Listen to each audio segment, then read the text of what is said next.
Buenas tardes.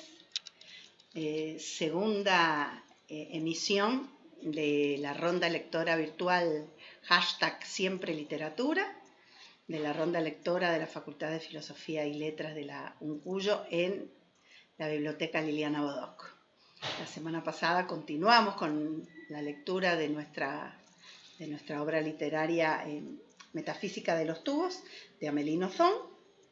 Y ahora vamos a grabar y a compartir un segundo momento. Habíamos dejado a la protagonista, el tubo, Dios, la autora, en un momento crucial que luego de haber pronunciado su séptima palabra en francés, muerte, cuando estuvo a punto de ahogarse en el mar y pudo ser salvada por un amigo de su hermano, porque los japoneses no salvan si alguien está por morir, porque si no le deberían la vida y es un compromiso demasiado grande para adquirir. Cada uno tiene su destino. El amigo de su hermano, el pequeño Hugo, que había quedado allí al cuidado de sus papás porque sus papás habían ido a la guerra de Vietnam, entonces los papás del tubo lo cuidaban. Ella había dicho, había casi muerto en el mar, y entonces fue salvada por Hugo y su mamá le contó, y de alguna manera esta experiencia determinó que cambiara su mirada. Y entonces ella, que siempre había dormido al lado de sus papás, tiene que dormir sola. Sus papás ya empiezan a sentirse intimidados ante una mirada que es consciente de la muerte. Esa es la metáfora la que un poco dejamos el tubo la semana pasada. Para darle continuidad, voy a comenzar leyendo una reflexión que ya dejé la semana pasada, la de su mamá, cuando dice: no podemos dejarla dormir sola porque es demasiado peligroso. Cuando la llevan a dormir fuera de la habitación de sus papás para que ella ya se autonomice, ella, por su curiosidad inmensa, se sube a mirar por la ventana. Está como en una habitación altillo y prácticamente se cae por la ventana porque descubre que el cielo no es negro de noche, sino que está pintado de marrones, que tiene muchos matices.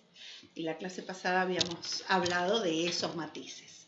Entonces la mamá, ante el peligro que corre, dice no puede dormir sola, y toma una decisión crucial para la vida del tubo, de la niña, de Dios, como ella se siente, que es que ella vaya a dormir con su hermana, Juliette, y que su hermano se quede en este lugar alternativo, una suerte de altillo donde quisieron armarle la pieza a ella, pero bueno, ella era demasiado curiosa, y entonces ese momento crucial, cuando ella regresa a la habitación, a una habitación, y en este caso es la de la hermana, arranco a leer desde ese momento, donde ella dice: a partir de aquel momento, mis insomnios sirvieron para contemplar a mi hermana.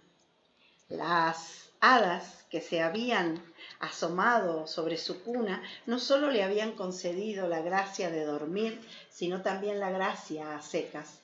En absoluto molesta por mi permanente mirada, ella dormía con una calma que obligaba a la admiración. Me aprendí de memoria el ritmo de su respiración y la musicalidad de sus suspiros. Nadie conoce tan bien como yo el reposo ajeno. 20 años, acá han visto que en este párrafo ella también intertextúa con los cuentos de hadas, algo que va a retomar en su última obra, que fue Riquetel del Copete, ¿no? Una obra que también es un intertexto con ese cuento de hadas. Así que acá, cuando mira a su hermana mientras duerme, se refiere a la hada madrina que le dio los poderes, ¿no? A esa niña, que es como hemos dicho en varias oportunidades, su gran amor, su hermana. 20 años más tarde leí estremecida el siguiente poema de Aragón, y acá se va a intertextualizar va a ser un intertexto potente con los poetas surrealistas, ¿no? Que la han conmovido a lo largo de todos estos conflictos lingüísticos que ella tiene en la francofonía, ¿no? De aceptar que ella es francófona y que habla el lenguaje del colonizador, y que no puede ser japonesa, algo que a ella le cuesta toda la vida aceptar, y de alguna manera aquí homenajea a la francofonía en cierta gran belleza, y cita este poema de Aragón que voy a leer a continuación y que va a cerrar este capítulo. Entré en la casa como un ladrón. Tú compartías ya el intenso reposo de las flores. Me asusta tu silencio y sin embargo respiras. Contra mí te mantengo aliento imaginario. Yo soy cerca de ti, el turbado vigía, que con cada paso multiplica su eco. En el fondo de la noche, yo soy cerca de ti, de los muros vigía, que sufre por la hoja y muere por un susurro. En el fondo de la noche vivo por esa queja en la hora del reposo, vivo por ese temor en mí por cualquier cosa. En el fondo de la noche, ve y diles, gacela mía, a los días futuros que aquí el nombre de Elsa solo es mi rúbrica en el fondo de la noche. Solo había que sustituir a Elsa por Juliette. Ella dormía por las 2. Por la mañana me levantaba radiante y dispuesta, descansada por el sueño de mi hermana. Imaginen la profundidad de esta conexión entre hermanas, que su hermana dormía por ella porque ella era irremediablemente insomne, ¿no? En esto de su curiosidad y de querer ver el mundo, algo prácticamente imposible de revertir. Habíamos hecho la clase anterior refiriéndonos a los ciclos y en particular a los meses en Japón. En la clase pasada fue abril, ¿no? Y ahora entramos luego de este episodio en el mes de mayo. El mes de mayo empezó bien. Alrededor del pequeño lago verde, que ella ya lo había nombrado en la parte anterior, en el fragmento anterior, en el pequeño lago verde, las azaleas protagonizaban una explosión floral, como si una chispa hubiera prendido la pólvora. Toda la montaña se vio contaminada. En lo sucesivo, nadé entre el rosa más intenso. La temperatura diurna no se movía de los 20 grados, era un Edén. Estaba a punto de pensar que mayo era un mes excelente cuando estalló el escándalo en el jardín. Mis padres levantaron un mástil en cuyo extremo superior flameaba, ondeando el viento como una bandera, un enorme pez de papel rojo. Pregunté de qué se trataba. Me explicaron que de una carpa, en honor a mayo, el mes de los chicos. Dije que no veía cuál era la relación. Me respondieron que la carpa era el símbolo de los chicos y que se enarbolaba ese tipo de esfinge piscícola en los hogares de aquellas familias que tuvieran un hijo de sexo masculino. ¿Y cuándo cae el mes de las chicas?, pregunté. No existe. Me quedé sin habla. ¿Qué clase de apabullante injusticia era aquella? Mi hermano y Hugo se miraron con expresión burlona. ¿Por qué los bebés siempre dicen por qué?, me replicaron. Me alejé dolida, convencida de la pertinencia de mi pregunta. Es cierto que ya había observado la existencia de una diferencia sexual, pero eso nunca me había perturbado. Existían muchas diferencias sobre la Tierra. Los japoneses y los belgas. Creía que todos los blancos eran belgas, menos yo, que me consideraba japonesa. Los pequeños y los mayores, los buenos y los malos. Me parecía que la de mujer u hombre era una oposición como otra, cualquiera. Por primera vez sospeché que se trataba de algo mucho más importante. En el jardín me situé debajo del mástil y empecé a observar la carpa. ¿En qué evocaba más a mi hermano que a mí?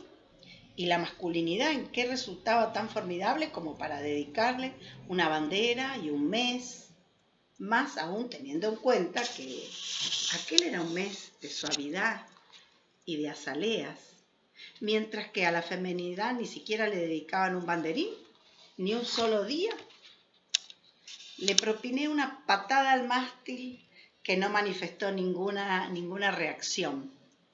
Ya no estaba tan convencida de que el mes de mayo fuera de mi agrado.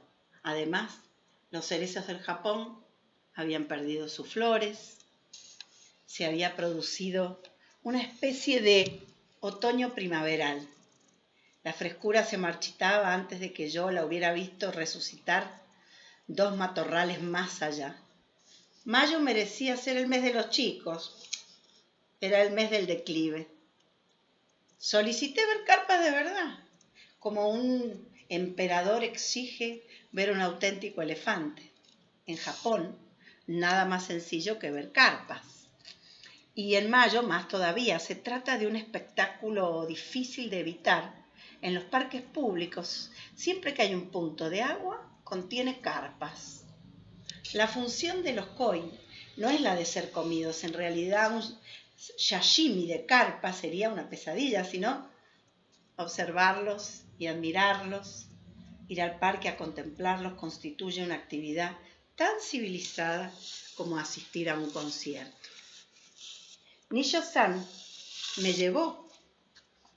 Yo caminaba levantando la nariz, asustada ante el inmenso esplendor de las criptómeras, horrorizada por su edad.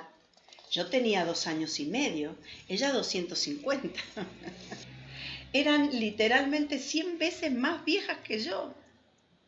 Las carpas. El futatabi era un santuario vegetal, ¿no? Ahí se dirigían ella y su nana, como si fueran a un concierto. Ella va acá a protagonizar su Japón profundo. Ni siquiera viviendo en el corazón de la hermosura, como era mi caso, uno podía dejar de sentirse subyugado por lo soberbio de aquella cuidada naturaleza.